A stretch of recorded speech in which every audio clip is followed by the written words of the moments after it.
Você sabia que a música sertaneja é racista? Pois é, a esquerda diz que sim. Este é o Visão Libertária, sua fonte de informações descentralizadas e distribuídas. Se você ainda não viu nenhum comentário ou postagem de páginas e jornais progressistas na internet difamando a música sertaneja, vamos fazer uma breve contextualização. Nos últimos anos, popularizou-se no meio esquerdista um ódio descabido, desproporcional e desonesto contra os artistas sertanejos. Foram feitas diversas acusações de racismo, não só contra os músicos, mas também contra a indústria como um todo. Por exemplo, o Vila Mix, famosa casa de eventos em São Paulo, já foi acusada algumas vezes de racismo pela mídia nos últimos anos. Em matéria veiculada pelo R7 em 2015, o espaço supostamente barrava a entrada de pessoas negras, feias e gordas. Algo contraditório para uma empresa que precisaria de público para obter maiores receitas. Independentemente do bom senso e da moralidade, mesmo se fosse verdade, essa conduta não feriria a ética libertária e o direito à propriedade. 2 anos depois, a TV Globo e o G1 divulgaram informações no mínimo contraditórias sobre a conduta do espaço. O título da matéria era: Gerente do Vila Mix questiona em mensagem entrada de negros. Quem liberou? No caso em questão, uma ex-recepcionista disse que a administração do Vila Mix orientava seus funcionários a seguir um certo perfil de pessoas que deveriam ser barradas, e uma dessas características era o fato da pessoa ser negra. O mais curioso era que a própria ex-funcionária que estava denunciando a empresa era negra e trabalhava há 2 anos no estabelecimento. Bom, se a administração não gostava de entrada de pessoas negras, por que razão ela teria uma mulher negra na sua equipe?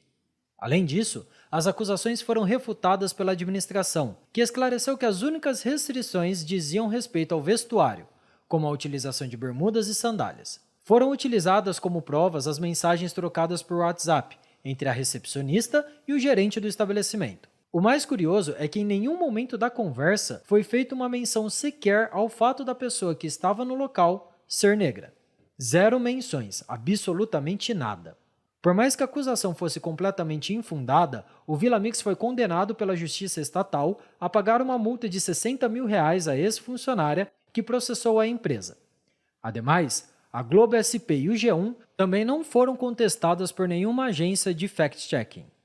Fora os casos judiciais, as mídias esquerdistas online e os pseudos intelectuais universitários também aderiram à moda de difamar a música sertaneja. No final de 2021, foi publicado no site Medium um texto chamado Pobre Moreno, que era grande, hoje é pequeno, por Marcos Queiroz, que inspirou esse artigo. O autor é um professor do Instituto Brasiliense de Ensino, Desenvolvimento e Pesquisa, conhecido pela sigla IDP, e membro do Centro de Estudos em Desigualdade e Discriminação da Universidade de Brasília.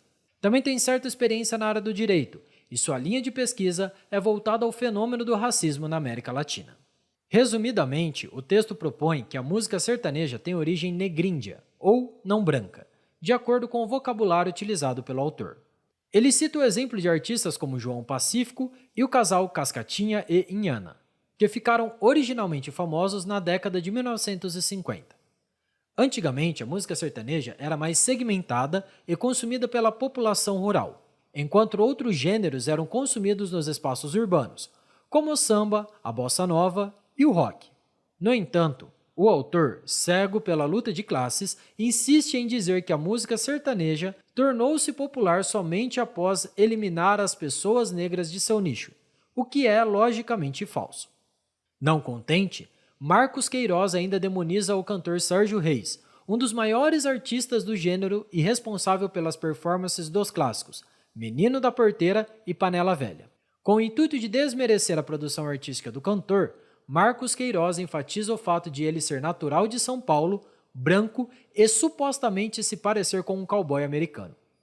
Para o autor, Sérgio Reis foi o grande responsável pelo início da segregação dos negríndios na música sertaneja e também por exterminar as raízes do gênero, ao trazer guitarras, contrabaixos e metais.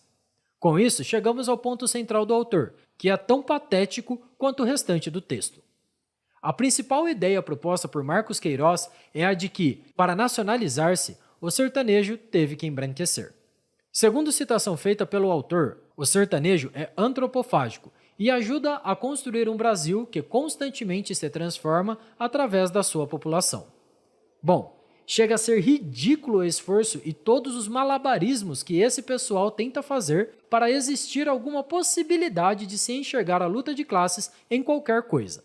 Para refutar os pontos levantados no texto, é importante dividirmos cada uma das ideias trazidas pelo autor.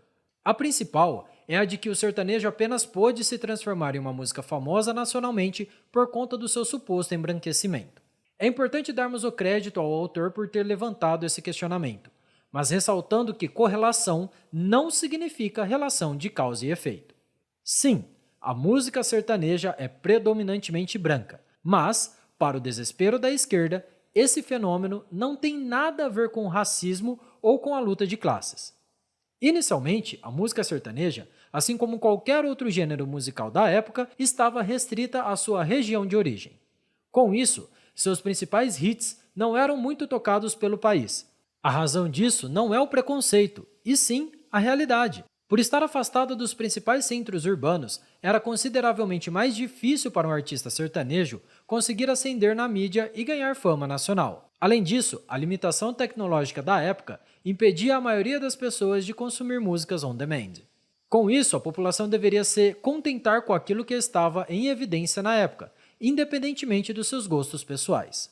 A causa da música sertaneja não ser famosa nacionalmente não foi a sua composição étnica, e sim as redes de comunicações limitadas da época e a sua distância geográfica dos centros urbanos. Seguindo esse raciocínio, com o desenvolvimento tecnológico e dos canais de comunicação, a música sertaneja começou a chegar com mais força às diferentes regiões do Brasil, incluindo as mais brancas. Consequentemente, muitos artistas se beneficiaram desses avanços tecnológicos e, assim, ganharam fama nacional. Surgiu uma primavera de duplas sertanejas, como Leandro e Leonardo, João Paulo e Daniel, Chitãozinho e Chororó, Zezé de Camargo e Luciano e várias outras. O gênero estava em franca ascensão nas regiões rurais de São Paulo, Paraná e principalmente no centro-oeste brasileiro.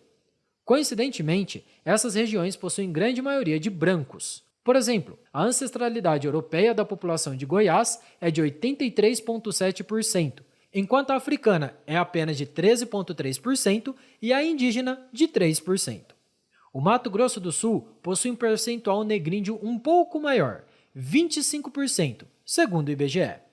Outra tentativa de argumentação feita por Queiroz é a de que os elementos do rock, trazidas por Sérgio Reis e que foram adotadas pelos demais artistas sertanejos que o seguiram, estragaram a tradição sertaneja.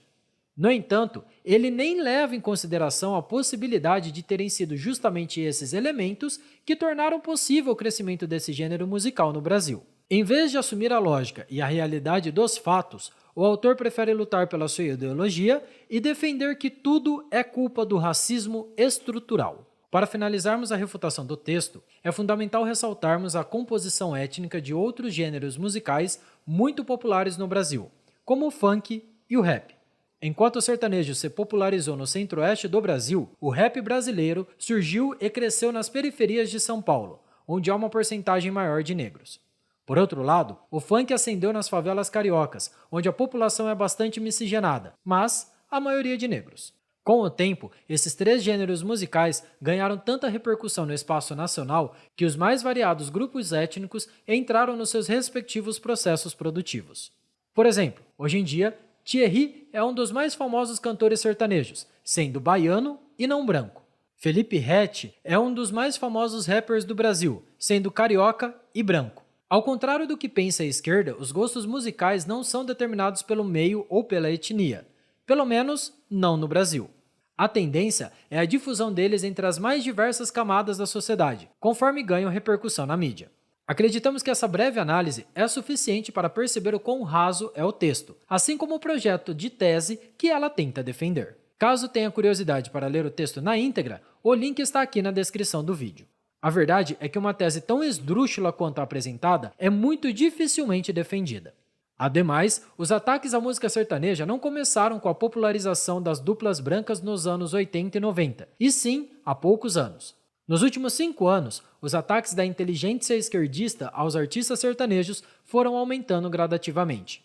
Por exemplo, A falecida cantora Marília Mendonça foi acusada de transfobia e muitas pessoas da bolha progressista comemoraram a sua trágica morte. Além disso, uma participante do último BBB, Nayara Azevedo, também integra a extensa lista de cancelados pela esquerda. Tudo indica que o motivo desse ódio é a tendência mais conservadora dos artistas sertanejos. Desde 2018, muitos artistas do gênero, como Gustavo Lima e Zezé de Camargo, declararam apoio ao atual presidente Jair Bolsonaro. Além disso, não é tão comum o apoio deles às pautas progressistas, como é em outros gêneros, como o MPB e o rap. Muito provavelmente, essa é a causa do ódio esquerdista. O seguinte trecho de uma matéria recentemente veiculada pelo UOL comprova esse pensamento no meio esquerdista. Citação: Felipe Neto entrou em uma briga com os artistas do sertanejo ao desafiá-los a se posicionar em relação ao governo de Jair Bolsonaro. O youtuber criticou a falta de posicionamento político dos cantores e cantoras em meio à pandemia, diferentemente de artistas de outros ritmos, como Anitta e Nando Reis. Fim da citação. É nítida a cobrança que a mídia faz aos artistas sertanejos para que eles comprem as narrativas deles, assim como seus colegas de outros gêneros musicais. Felizmente, isso ainda não acontece com frequência. O mais engraçado disso tudo é a contradição dos militantes. Ao mesmo tempo que a militância progressista se esforça para difamar a música sertaneja, ela também faz uma ressalva às artistas mulheres. Que belo cancelamento seletivo, não é? Há quem diga que isso é feminejo. Essa é nova. Para não deixar passar batido, os ataques progressistas ao gênero também citam as questões de latifúndio e do agronegócio, injustificadamente demonizadas pela esquerda. A bolha progressista continua a flutuar bem longe da realidade, e quanto antes ela estourar, melhor para o Brasil. Obrigado pela sua audiência. Esse artigo foi sugerido e escrito por Pepe D'Ambrosio, revisado por Paulo Almeida e narrado por Coreia com K. Se você gostou desse vídeo, clique no ícone de curtir abaixo e compartilhe o vídeo em sua rede social. Se você deseja ser notificado de outros vídeos, clique em se inscrever e depois no ícone da campainha. Até a próxima!